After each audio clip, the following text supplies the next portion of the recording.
कोकणातील प्रत्येक अपडेट जाणून घेण्यासाठी आजच माझे कोकणच्या सोशल मीडिया प्लॅटफॉर्मला लाईक, फॉलो आणि सबस्क्राईब करा।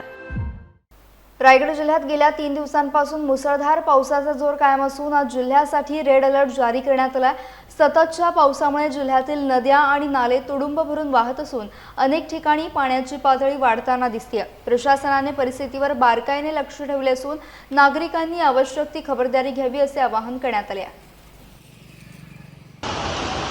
रायगड जिल्ह्यामध्ये मागील 2 दिवसापासून मुसळधार पावसाने हजेरी लावली असून पावसाच्या जोरदार सरी बरसत आहेत। आज देखील प्रशासनाकडून नागरिकांना रेड अलर्ट सांगण्यात आला असून त्याप्रमाणे रायगड जिल्ह्यामध्ये सकाळपासून पावसाचा जोर वाढलेला आहे। सोलापूर तालुका, महाड तालुका त्यासह रायगड जिल्ह्यामध्ये पावसाच्या जोरदार सरी बरसत आहेत।